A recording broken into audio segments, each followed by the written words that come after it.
We're here with Anthony and Lamas in his personal kitchen, and you're making an amazing dish out of your cookbook. I am. I'm really excited. So thanks for having me, and welcome to my home. Mi casa es su casa. Thank you, thank you. I actually have a chapter in there called Mi casa es su casa, family meals, things that I cook here in my home.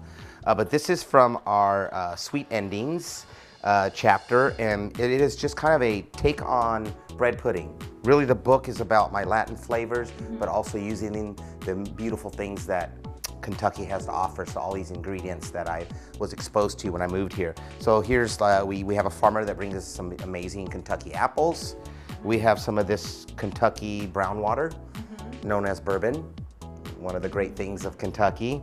And then these amazing Modjeskas, which, you know, there's so much history to this, and as Ann said and shared her story, you can tell the quality, you can tell the passion they put into it. They're perfectly done. Even when you cut them, you can see how these marshmallows stay together.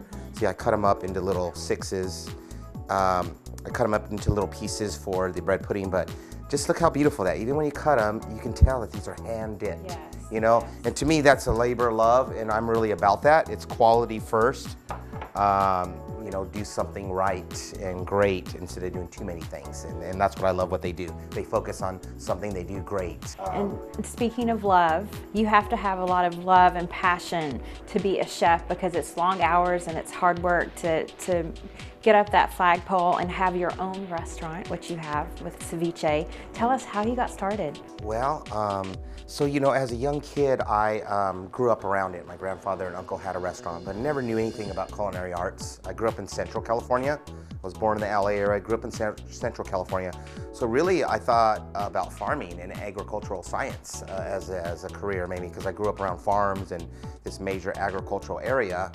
So that was a great way to be introduced to food as an ingredient, because I learned to respect that. And so everything I bring into my restaurant is really is sustainable. We really source everything. We try to source from the best producers and farmers and artisans that we can. And here's an example of bringing something great. So I moved here in '94, and I worked in several restaurants, started to make my name. And 15 years ago, I opened my first restaurant called Jicama, and our lease came up after 5 years, and then so in 2000 I reopened as Siveche. So we just turned 10 years old. It's been exciting. We were called one of the best restaurants in the South, one of the best Latin restaurants in America. Esquire magazine said if you have time for one stop in Louisville, make it Siveche. So we're very flattered, very proud. I have an amazing team.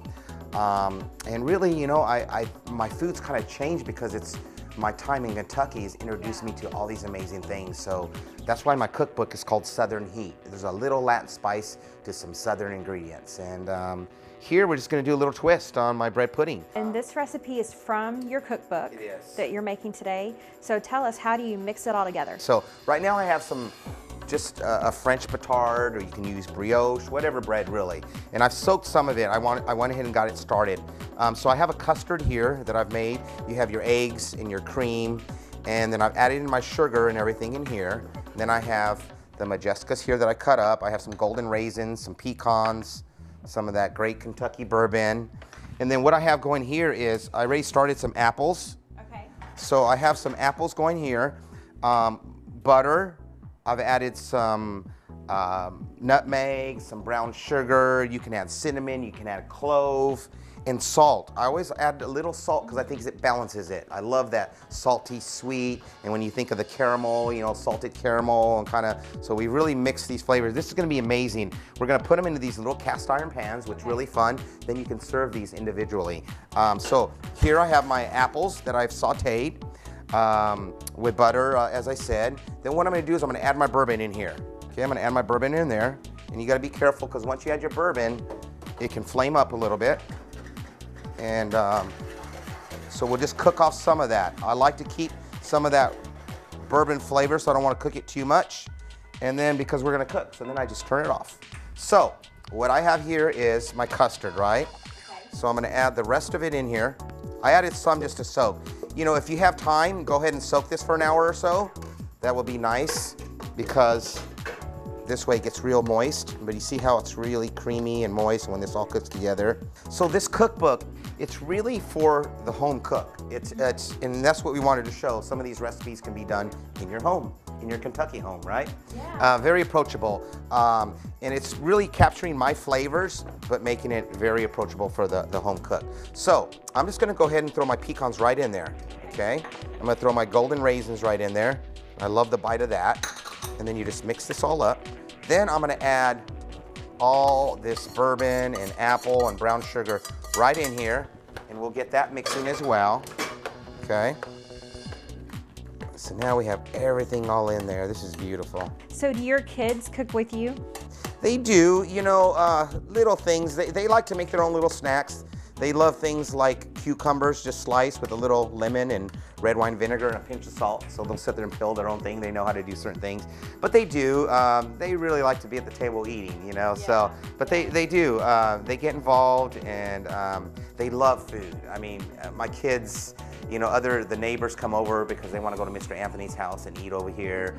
All the neighbors call me a big kid. When the kids come over, they'll knock on the door and they'll say, "Can Mr. Anthony come out to play?" Because I like to play. I'm a big kid. I was the first grandchild, and there's over 50 of us now in my family. So I felt like I was the big brother to all my cousins, you know. I had 3 younger sisters growing up, and I always wanted a brother, but I had 3 sisters, and then now I have 3 boys.